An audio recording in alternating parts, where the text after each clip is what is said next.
Grant Sterling thought he had committed the perfect crime. He didn't just divorce his wife, he erased her. He took the $40 million estate in the Hamptons, the controlling stake in their tech empire, and even the dog. He told the press she was unstable and lucky to have been along for the ride. He thought Camille was nothing more than a pretty accessory he had outgrown. But Grant made one fatal calculation error. He forgot that before she was his wife, she was someone else entirely. He didn't just steal the money, he stole the weapon that was about to destroy him. And by the time he realized who he was actually sleeping next to for 10 years, it wasn't just his bank account that was empty, it was his entire existence. The chandeliers inside the ballroom of the Pierre Hotel in New York City didn't just sparkle, they seemed to judge. It was the annual charity gala for the Sterling Foundation, a night meant to celebrate the philanthropic efforts of New York's newest power couple, Grant and Camille Sterling. Grant stood at the center of the room, a glass of vintage Krug in one hand, his other hand resting possessively on the lower back of a woman who was definitely not his wife. She was Sienna Miller, no relation to the actress, though she certainly tried to look the part, the 24-year-old PR director for Grant's company, Aura Tech. Camille Sterling stood near the periphery, by the shrimp cocktail tower, watching them. At 38, she was still striking, with sharp cheekbones and eyes the color of polished steel. But tonight, she looked tired. She wore a deep emerald velvet gown that Grant had selected for her. He liked her in green. He said it reminded him of money. "He's in rare form tonight," a voice drawled beside her. Camille didn't turn. She knew the voice. It was Harrison Ford, not the actor, but the cynical CFO of Aura Tech. "He's happy, Harrison. The stock hit an all-time high today. Because of the new algorithm update," Harrison muttered, sipping his scotch. "The update you patched in 3 nights ago, while he was networking in Cabo." "Keep your voice down," Camille said softly, finally turning to him. "Grant is the face. I am the support. That's the deal." "It's a bad deal, Cam," Harrison warned, his eyes darting to Grant, who was now laughing uproariously at something Sienna had whispered. "The board is whispering. They say he's making moves, personal moves." Camille smoothed the velvet of her dress. "Grant wouldn't do anything stupid. We built this life together, from the garage in Palo Alto to this." She gestured to the room filled with senators, tech moguls, and old money socialites. But the atmosphere in the room shifted at 9 p.m. exactly. The music, a soft jazz quartet, stopped abruptly. Grant tapped a spoon against his champagne flute, the sound piercing the murmur of the crowd. He stepped up to the microphone, dragging Sienna with him, leaving her awkwardly standing just a foot behind him. "Ladies and gentlemen," Grant boomed, his charisma radiating like heat, "thank you for coming. Tonight is about the future, and in the spirit of the future, one must sometimes shed the past." Camille felt a cold drop of sweat slide down her spine. "Shed the past? I built Aura Tech on the principles of transparency," Grant continued, his eyes scanning the room until they locked onto Camille. He didn't smile. It was a predator's stare, which is why I want to be the first to tell you. As of this afternoon, I have filed for the dissolution of my marriage to Camille. The room went silent, a literal, suffocating silence. You could hear the ice melting in the buckets. Grant didn't stop. He was performing. It's been a difficult road. Dealing with a partner who struggles with personal instability is never easy. He made a vague, sad gesture to his head. "I will be taking full custody of the company to ensure its stability, and I have generously provided Camille with a stipend to help her find her way. We ask for privacy." He signaled the band. They started playing New York, New York. Camille stood frozen. The humiliation wasn't a wave. It was a tsunami. He had just called her unstable in front of the New York elite. He had announced a divorce at their own gala. Sienna looked over at Camille and offered a small, pitying smirk. Harrison grabbed Camille's elbow. "Cam, we need to go, now. He can't do this," Camille whispered, her voice trembling. "The house, the patents, my mother's jewelry. He served the papers to your assistant this morning, Cam," Harrison hissed, guiding her through the stunned crowd. He froze the joint accounts an hour ago. I tried to tell you. He's been planning this for 6 months. As they reached the heavy brass doors of the hotel, Camille looked back one last time. Grant was surrounded by admirers, shaking hands, accepting condolences for his burden. He looked like a king who had just executed a traitor. He had taken the narrative. He had taken the fame.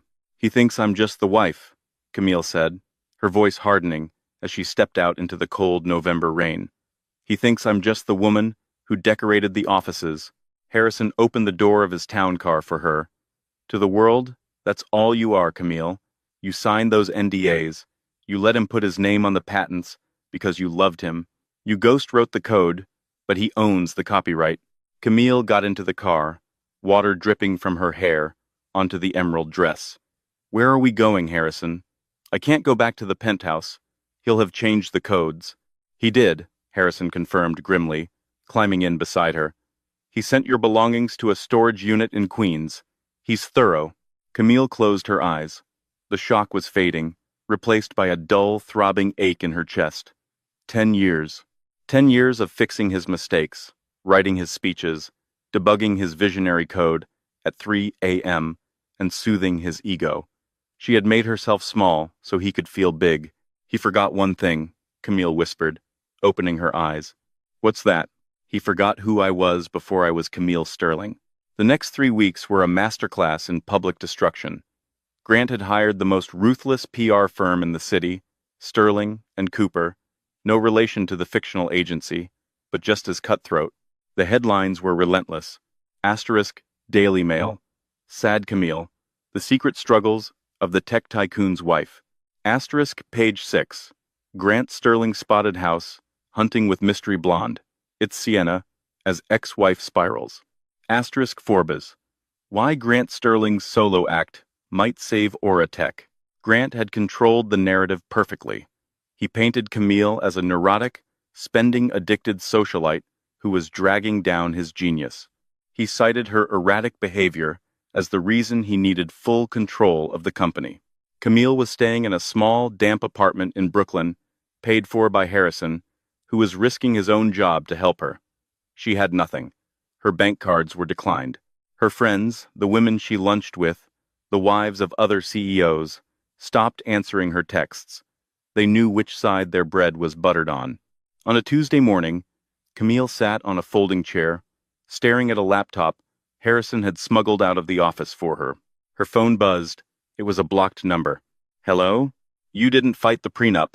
Grant's voice came through, smooth and arrogant. Hello, Grant. My lawyers tell me you signed the settlement papers. You're taking the $500,000 buyout and the Prius. Smart girl. No point in fighting a war you can't finance. I just want it over, Grant, Camille said, her voice flat. I'm keeping the Hamptons estate, obviously, Grant said, as if discussing the weather. And the Aspen Lodge. Sienna loves to ski. Oh, and Cam? I'm rebranding the Camille Initiative charity. We're calling it the Future Forward Fund. Your name. It just doesn't test well with the demographics anymore. Is that all? I'm doing you a favor, really, he sighed. You were never cut out for this life. The pressure, the spotlight, it was crushing you. Now you can go back to whatever it was you did before we met. What was it? Waitressing? Camille's hand tightened on the phone. I was a data archivist, Grant. Right. Filing papers. Well, enjoy the quiet life. You're welcome. The line went dead. Camille lowered the phone. She looked around the shabby apartment. A leaky faucet dripped in the kitchen. She wasn't a waitress. She wasn't just a data archivist. 20 years ago, before she met Grant, Camille's last name was Vanderhoven. Grant didn't know who the Vanderhovens were because he was new money obsessed with flash and tech trends. He didn't know that the Vanderhovens were invisible money. They didn't appear on Forbes lists because they owned the companies that printed the lists. They were European banking royalty who had gone underground in the late 90 seconds to protect their privacy. Camille had walked away from her family fortune at 18 because she wanted to build something of her own, something real. She had changed her name, cut her ties, and started from scratch. She wanted to be loved for herself, not her billions. She found Grant. She thought he was the real deal.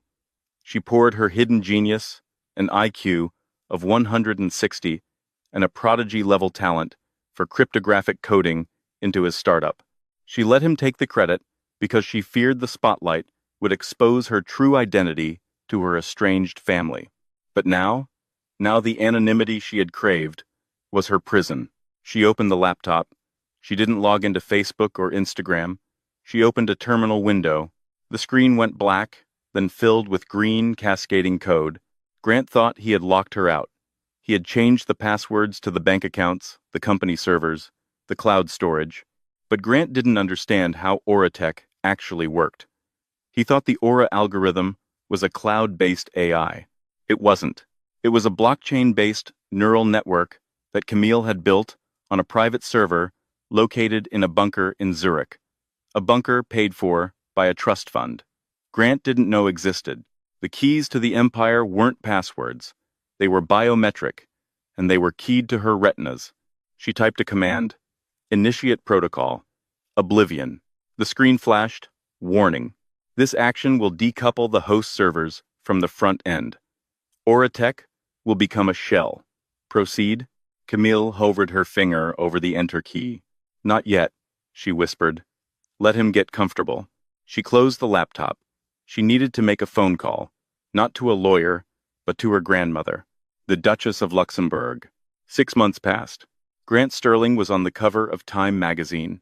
The headline read, "The Bachelor Billionaire." Life was good. He had renovated the Hamptons house, stripping out Camille's tasteful French country decor and replacing it with cold, modern marble and neon art. He threw parties every weekend. Sienna was always on his arm, draped in diamonds that looked suspiciously like the ones Camille's grandmother had given her. Grant had claimed they were lost during the move.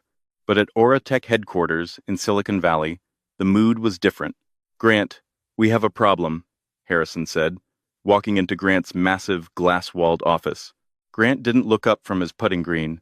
"If it's about the HR complaints regarding Sienna, make them go away. Buy them off." "It's not HR. It's the product," Harrison said, his face pale. "The Aura Home Assistant. It stopped learning." Grant laughed. "What do you mean, stopped learning? It's AI. It learns forever." "No, it's degrading. Since Tuesday, users are reporting that the devices are forgetting their names. They're resetting to factory settings randomly. And the enterprise clients, the banks using our security algorithms, they're reporting lag times of 40%. Grant frowned, finally setting down his putter. "So patch it. Get the dev team on it." "We tried," Harrison said quietly. "We can't access the core code." "What do you mean you can't access it?" "I have the master admin password." "The password works," Harrison explained, sweating. "But the code, it's not there. It's like looking at a reflection in a mirror. We can see the interface, but the back-end logic, the brain of the system, is just gone. It's pointing to an external server address we don't recognize." Grant felt a flicker of annoyance. "Well, find the server. Hack it. I don't care. Just fix it before the quarterly earnings call next week." "Grant, you don't understand. The server creates a firewall every time we ping it, and it leaves a message." "A message?" Harrison opened his tablet and slid it across the mahogany desk. On the screen was a simple black box with white text. "Arrow 404, wife not found." Grant stared at the screen. His blood went cold. "Is this a joke?" Grant hissed. "Did someone hack us?" "We traced the IP," Harrison said. "It's bouncing through a dozen relays. Singapore, London, frantic. But the origin point seems to be a private holding company in Switzerland called VDH Holdings." VDH? Grant racked his brain. "Never heard of them. Neither had I, until I looked up who owns the building we're standing in." Grant blinked. "We leased this building from Global Properties. Global Properties was bought out last month," Harrison said, "by VDH Holdings." Grant stood up, walking to the window that overlooked the campus. "So some Swiss firm bought our building and hacked our system. It's corporate espionage. Get legal on the phone. Sue them. We can't sue them, Grant. Why the hell not? Because V.D.H. Holdings just filed a patent infringement suit against us this morning. They claim they own the source code for Aura. Grant spun around. That's impossible. I wrote that code in 2014. Harrison looked at his shoes.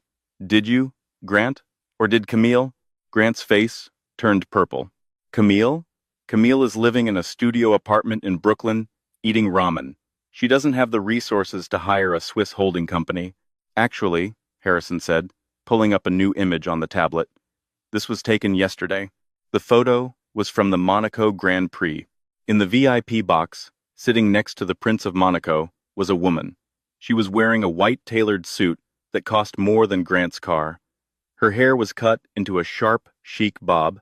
She looked younger, fiercer, and incredibly dangerous. It was Camille, and sitting next to her, holding her hand, was not a new boyfriend. It was Tobias van der Hoven, the 90-year-old patriarch of the van der Hoven banking dynasty. Grant squinted, that's the old guy who runs the Euro Central Bank Board. That, Harrison corrected, is her grandfather. The silence in the office was heavier than the one at the gala 6 months ago. Her grandfather? Grant whispered. Camille isn't just Camille Sterling, Harrison said, his voice trembling with the realization of how screwed they were. She's Camille van der Hoven, sole heiress to the van der Hoven fortune, estimated net worth $80 billion. Grant sank into his chair. She played you, Grant, Harrison said softly. She hid who she was because she wanted a simple life, but you took the simple life away, so now she's going back to her real life. The phone on Grant's desk rang. It was the internal line. Mr. Sterling, the receptionist's voice was shaky. There are people here to see you. I'm busy, Grant shouted. They have badges, sir. It's the SEC. And the FBI. What for? They say they have evidence of fraud, something about falsifying IP ownership on public filing documents. They said the evidence was submitted by a Camille VDH. Grant looked at the computer screen. The stock ticker for Aura Tech was in the corner.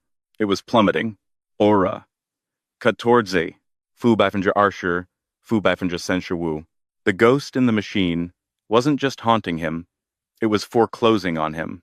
The descent wasn't immediate. It was a slow, agonizing slide. Grant Sterling sat in the back of a rented black sedan. His Maybach had been impounded as evidence during the FBI raid 3 days prior, winding its way up the serpentine roads of the Swiss Alps. The air outside was thin and crisp, a stark contrast to the suffocating atmosphere of the New York interrogation room he had just spent 48 hours in. His lawyer, a man named Sterling, no relation, who charged $1,500 an hour and was currently sweating through his Italian suit, sat beside him. Grant, I need you to listen to me, the lawyer said, his voice tight. We are walking into the lion's den. You cannot go in there demanding things. You are not the CEO of Aura Tech right now. You are a defendant in a federal investigation for securities fraud, and you are a plaintiff in a desperate civil suit. Tone it down. Grant stared out the window at the snow-capped peaks. He ignored the advice. He was Grant Sterling. He had built an empire from a garage. Camille was. Camille. She was the woman who cried during the notebook. She was the woman who made him chamomile tea when he had a sore throat. The idea that she was some European banking tycoon was a hallucination. It had to be. She's bluffing, Alan, Grant muttered, adjusting his cuff. This whole VDH thing, it's a setup. She found a rich sugar daddy, that's all. The grandfather thing is a cover. Alan didn't respond. He just looked at the dossier on his lap. The dossier that contained satellite images of the estate they were approaching. It was called Château de l'Ombre, the Castle of the Shadow. It had been in the Van der Hoven family since 1650. The car slowed as they approached a massive iron gate, flanked by stone gargoyles, and 2 guards, who looked less like security and more like paramilitary operatives. They carried submachine guns. Grant rolled down the window. Grant Sterling, here to see Camille. The guard didn't check a clipboard. He leaned down, his eyes hidden behind mirrored aviators. Miss van der Hoven is expecting you. You will leave your electronics here. Phones, laptops, smartwatches, and the recording device in your pocket, Mr. Sterling. Grant froze. He did have a recorder in his jacket pocket. How did they know? Reluctantly, Grant handed over his devices. The gate groaned open. The drive up to the main house took another 10 minutes. The grounds were immaculate terraced gardens, covered in snow, frozen fountains that looked like crystal sculptures.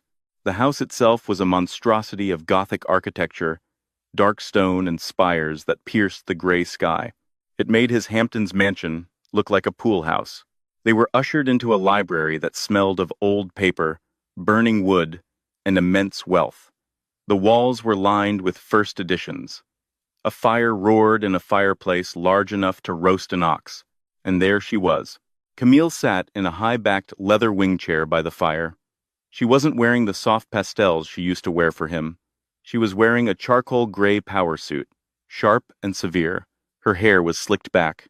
She held a porcelain teacup with a steady hand. She didn't stand up. "Hello, Grant," she said. Her voice was different. The softness was gone, replaced by a cool, aristocratic lilt that he had never noticed before. "Camille," Grant walked forward, putting on his best charming husband smile. He reached out to take her hand. "Don't," she said. She didn't raise her voice. She just spoke the word, and it hit him like a physical blow. He stopped. "Cam, come on," Grant chuckled nervously, glancing at Alan, then back to her. "This has gone far enough, don't you think? The FBI? The frozen accounts? You've made your point. You're angry about the divorce. I get it. I handled it poorly." "You handled it efficiently, Grant," Camille corrected him, taking a sip of tea. "You executed a strategy. You isolated the target, liquidated the joint assets, and neutralized the threat. It was good business. I taught you that. Then why are you doing this?" Grant's voice rose. "You've destroyed the stock price. My net worth has dropped by $2 billion in a week. Do you have any idea what you're doing to the legacy we built?" Camille set the cup down. The sound of china on china echoed in the silent room. "We didn't build a legacy, Grant. I built a system. You built a brand. And you forgot that the brand is nothing without the system." She stood up then, and for the first time, Grant realized how tall she was. She had always slouched slightly around him, wearing flats so she wouldn't tower over him. Now, in heels, she looked down at him. "You want to know why I'm doing this?" she asked, walking slowly toward the fireplace. "Because for 10 years, I hid myself to protect your ego. I pretended to be less intelligent, less capable, less wealthy, all so you could feel like the big man. I gave you the code for aura. I gave you the roadmap for the acquisitions. And how did you repay me? I gave you a life of luxury," Grant snapped. "You gave me a stipend and a used car," Camille replied icily. "And you told the world I was crazy." She turned to face him, the firelight casting long shadows across her face. "You came here to negotiate, didn't you? You think you can charm me into turning the servers back on. You think you can get me to call off the SEC. I'm willing to settle," Grant said, loosening his tie. "I'll give you a bigger cut, 20 million, cash, and I'll issue a public apology. I'll say I was stressed, that I misspoke about your mental health." Camille laughed. It was a dry, humorless sound. 20 million? She looked over at a man standing in the corner of the room, a man Grant hadn't even noticed until now. He was older, with silver hair, and a suit that cost more than Grant's life. It was Tobias van der Hoven. "Grandfather," Camille said, "Mr. Sterling is offering us $20 million. Tobias stepped forward. He looked at Grant with the expression one might reserve for a cockroach on a dinner plate. "Mr. Sterling," Tobias rumbled, his voice thick with a Dutch accent, "my granddaughter's trust fund generates $20 million in interest every 4 days." Grant's jaw dropped. "You don't understand the position you are in," Tobias continued. "You are not negotiating with an ex-wife. You are negotiating with the House of van der Hoven, and we do not settle. We conquer." Grant turned back to Camille, panic finally setting in. "Camille, please. They're going to indict me. Prison. Real prison. If you don't release the IP ownership claim, they'll say, I defrauded investors. You did defraud investors, Grant, Camille said softly. You sold them technology you didn't own. You claimed you wrote code you couldn't even read. But I'm your husband, or I was. Doesn't that mean anything? It means everything, Camille said. She walked over to a desk and picked up a thick leather folder. She tossed it onto the coffee table in front of him. What is this? Grant asked. That, Camille said, is the discovery for the court case next week. You see, Grant, you were so eager to enforce the prenuptial agreement. You were so proud of that document. You had your sharks write it to ensure that what is mine, and what is yours. Grant nodded dumbly. Yes, to protect my company. Read page 45, paragraph C, Camille said. The clean break clause. It states that any intellectual property created, acquired, or held by either party prior to or during the marriage remains the sole property of the creator unless explicitly transferred in writing with a witness from a notary public. So, Grant said, I created Aura.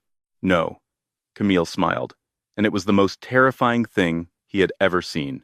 I created Aura 3 years before I met you. I registered the copyright in Switzerland under my maiden name, and because you insisted on that clean break clause to keep me away from your money, you effectively signed away any claim you might have had to my work. You legally locked yourself out of your own company. Grant felt the room spin. He grabbed the back of the sofa to steady himself. You trapped me. I protected myself, Camille corrected.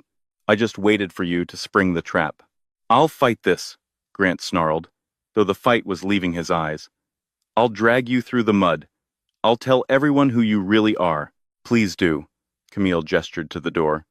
Tell the world that the poor, unstable housewife you dumped is actually a multi-billionaire genius who let you play pretend for a decade. See how that plays with your shareholders. They already think you're incompetent. This will prove you're an idiot. Grant looked at her, really looked at her, for the last time. He saw the intelligence he had ignored, the strength he had mistaken for weakness. Get out of my house, Grant, Camille said, turning her back to him. This isn't over, Grant whispered, though he knew it was. No, Camille said, looking into the fire. It's just beginning. See you in court. The federal courthouse in Lower Manhattan was a circus. News vans lined the streets for blocks. The downfall of Grant Sterling was the story of the decade. The bachelor billionaire was now the fraudster philanderer. Inside courtroom 4B, the tension was palpable. Grant sat at the defense table, looking gaunt. He had lost 15 pounds. Sienna Miller was nowhere to be found. She had fled back to L.A. the moment the credit card stopped working. On the other side of the aisle sat Camille. She looked radiant. She wore a cream-colored suit, simple and elegant. She sat flanked by 5 lawyers, the best legal minds money could buy. Behind her, in the gallery, sat Tobias van der Hoven, looking like a statue of judgment. The judge, a stern woman named Justice Halloway, banged her gavel. We are here to hear arguments regarding the ownership of the intellectual property known as Aura Core and the subsequent motion for dismissal of the fraud charges against Mr. Sterling based on marital property claims. Grant's lawyer, Allen, stood up. He looked tired. Your Honor, the defense argues that despite the Swiss copyright, the technology was developed during the marriage, using resources from the marital partnership. Mrs. Sterling, Miss. Van der Hoven acted as an employee of Auratech. Therefore, the work is work for hire and belongs to the company. It was a Hail Mary, a weak argument, but it was all they had.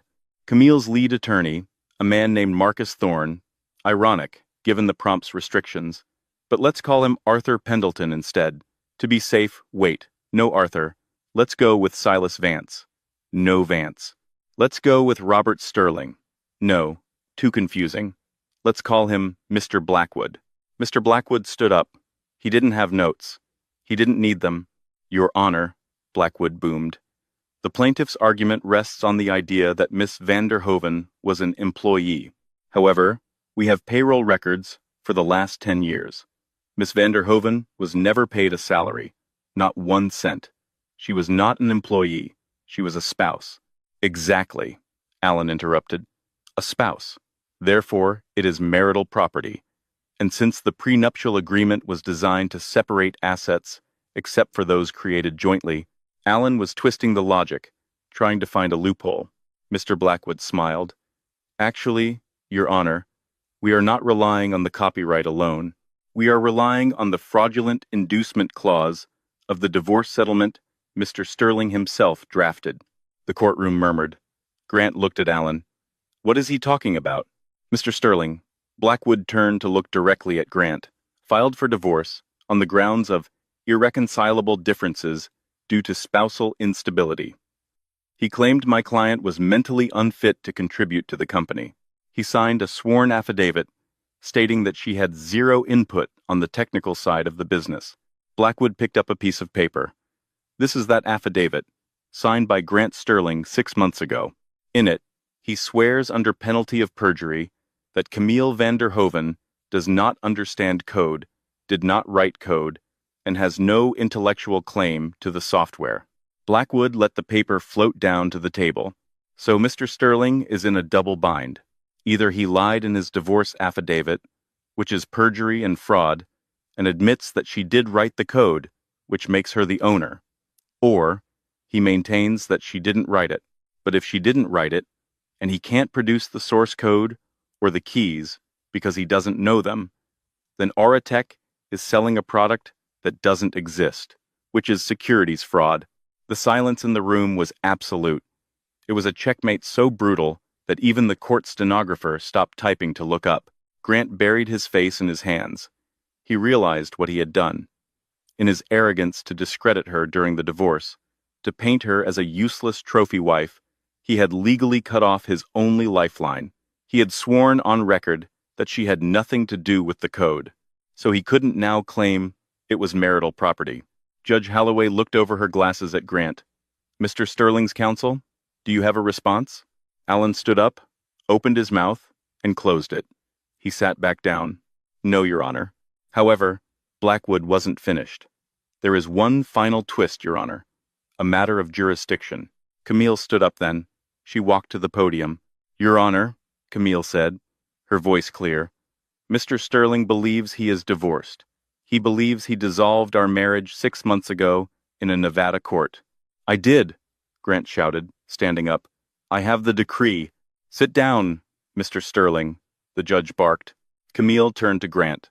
You dissolved a marriage between Grant Sterling and Camille Miller. Grant blinked. That's your name. Camille Miller Sterling. No, Camille said. Miller was the alias I used when I entered the country. It is on my driver's license, yes, but it is not my legal name. I never legally changed it. And on our marriage license, the one you signed in Las Vegas 10 years ago while you were drunk, you didn't check my ID. You just signed. She pulled a document from her folder. This is the marriage license. You married Camille Miller, but Camille Miller does not exist. There is no social security number attached to that person, no birth certificate. She leaned in, her eyes locking with his, which means, Grant, we were never legally married. The prenup is void. The divorce is void because the marriage was a fraud from day one. I was never your wife. I was just a ghost you were sleeping with. The courtroom erupted. Reporters were shouting. The judge was banging the gavel. Grant sat frozen. If they were never married. If there was no marriage, Blackwood concluded, his voice cutting through the noise, then there is no marital property. There is no joint effort. There are two strangers, one of whom, Miss Vanderhoven, owns a piece of software, and the other Mr. Sterling stole it. Blackwood turned to the judge.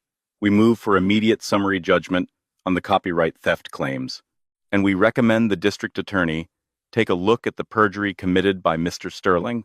Judge Holloway nodded. Motion granted. Marshals, please take Mr. Sterling into custody, pending the review of his bail conditions, given the new flight risk assessment. Grant felt the cold steel of handcuffs click around his wrists. He looked at Camille one last time. She wasn't smiling. She wasn't gloating. She was just looking at him with a profound, terrifying indifference. He had taken the house. He had taken the money. He had taken the fame. But she had taken his life. As the marshals led him away, Grant saw Harrison standing in the back of the room. Harrison gave him a small, sad wave. Camille turned to her grandfather. "Let's go, grandfather. I have a company to liquidate." "Of course, my dear," Tobias said, offering her his arm. "And then, where to?" "Home," Camille said. "The real one." The Federal Correctional Institution in Otisville was known in the press as Club Fed, a place where white-collar criminals went to play tennis and wait out their sentences. But for Grant Sterling, it was a tomb. It had been 14 months since the gavel fell. 14 months since the day his life effectively ended. He had been sentenced to 6 years for securities fraud, perjury, and embezzlement. His appeals had been denied. His assets had been seized. Grant sat on the edge of his bunk, staring at the gray cinder block wall. The silence was the worst part.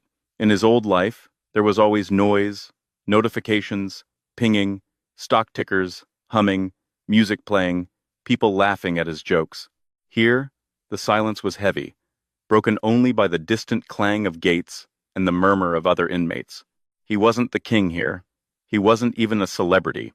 To the other inmates, a mix of drug traffickers, disgraced politicians, and tax evaders, he was just the tech guy who got played by his wife. They laughed at him. "Hey, Sterling," a voice called out from the doorway. It was Miller, no relation to Sienna, or Camille, a former hedge fund manager, serving time for insider trading. He tossed a magazine onto Grant's bunk. "You made the cover again." Grant picked up the magazine with trembling hands. It was a copy of Vanity Fair. The cover featured a stunning, high-contrast black and white photograph of a woman standing on the balcony of a European castle, overlooking the ocean. She looked regal, untouchable, and utterly free.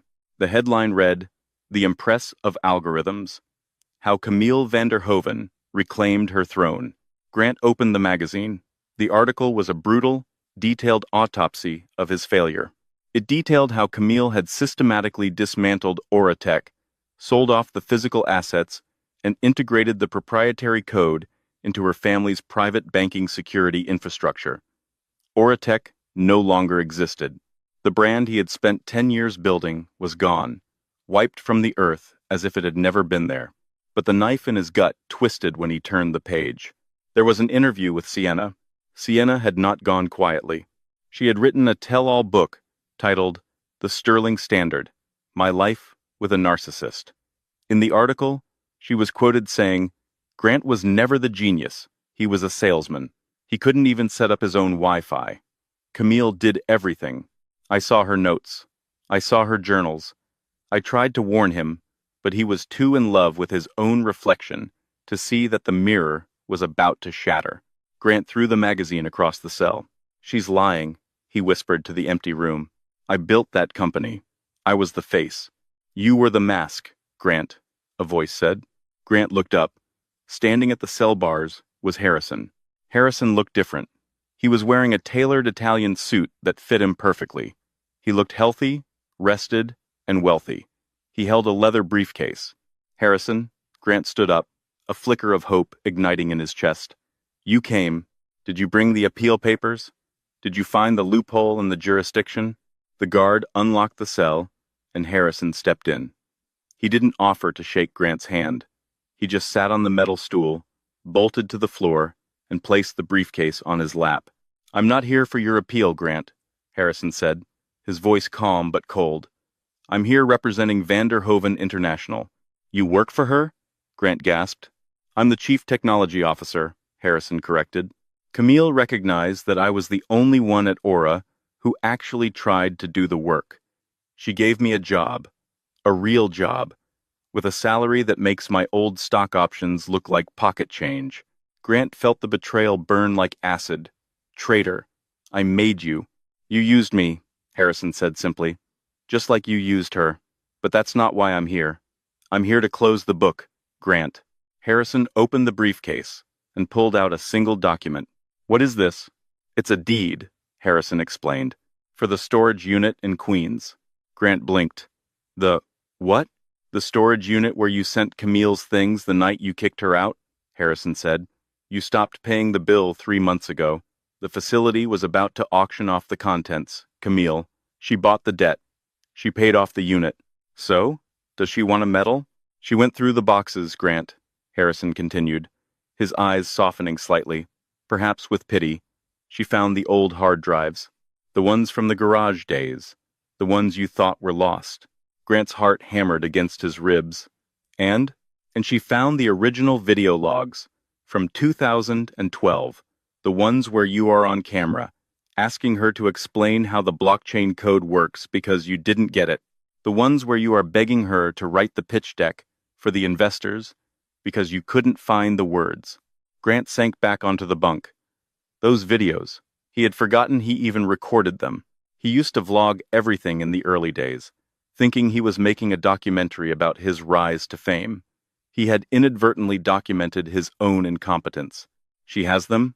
Grant whispered. She does, Harrison nodded. And the prosecutors are very interested in them. They prove that your perjury wasn't just a heat-of-the-moment lie. It was a premeditated, decade-long fraud. If they release these tapes, Grant, you're looking at another 10 years added to your sentence. Grant put his head in his hands. What does she want? Money? I have nothing left. She doesn't want money, Harrison said. She has more money than God. She wants an admission. Harrison slid a pen across the small metal table. Sign this statement. It's a public admission that Camille van der Hoeven is the sole creator of the Aura technology. It states that you knowingly took credit for her work. If you sign it, she destroys the tapes. You serve your 6 years, and you get out. If you don't sign it, the tapes go to the district attorney tomorrow morning. Grant looked at the paper. It was his final defeat. It was the death of his ego. If he signed this, he would never be able to spin the story again. He would go down in history not as a fallen visionary, but as a fraud. But 10 more years? He would be 55 when he got out. He would die in here. She really thought of everything, Grant murmured. She's a chess player, Grant. Harrison stood up. You were playing checkers. Grant picked up the pen. His hand shook. He looked at the signature line. I, Grant Sterling, hereby admit. He signed it. Harrison took the paper, checked the signature, and placed it back in the briefcase. Goodbye, Grant, Harrison said, tapping on the bars for the guard. Harrison, Grant called out as the gate opened. Harrison paused. Is she happy? Grant asked, his voice cracking. Does she ever ask about me? Harrison looked back, his expression unreadable. She doesn't talk about you, Grant. To her, you're just a glitch she patched out of the system. The gate clanged shut. Harrison walked away, his footsteps echoing down the corridor. Grant was left alone with the silence, the magazine, and the crushing weight of a truth he could no longer deny. The air in Zurich was different. It smelled of pine, cold water, and old money. Camille sat at a table on the terrace of the Dolder Grand Hotel, overlooking the city and the lake below. It had been 2 years since the trial, 2 years since she had walked out of that courtroom and back into her real life. The transition hadn't been seamless. Reclaiming her identity meant navigating the sharks of the European banking world who thought she had gone soft during her American sabbatical. They tested her. They tried to undermine her. She crushed them all, not with shouting or lawsuits, but with the quiet, ruthless efficiency of the code she wrote. She streamlined the family holdings, cut the dead weight, and tripled the charitable output of the foundation. Ms. van der Hoeven? Camille looked up. A young woman stood there, holding a tablet. She looked nervous. It was her new assistant, a brilliant Oxford graduate named Clara. Yes, Clara? The board is ready for you inside. They're anxious about the new initiative. They say, making the medical data algorithm open source is financially irresponsible. Camille smiled. It was a genuine smile, one that reached her gray eyes. They're bankers, Clara. They think giving away free coffee is financially irresponsible. Let's go explain it to them. Camille stood up, smoothing her skirt. She walked through the glass doors into the private conference room where 12 men in gray suits sat around a long oak table. Her grandfather, Tobias, sat at the head. He winked at her. "Gentlemen," Camille said, taking her seat at the opposite end.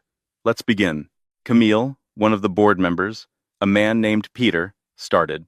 "We have reviewed your proposal for the Phoenix Project. You want to take the core code of the Aura system technology, worth billions, and release it to the public domain? For medical research?" "Correct," Camille said calmly. "But why?" Peter sputtered.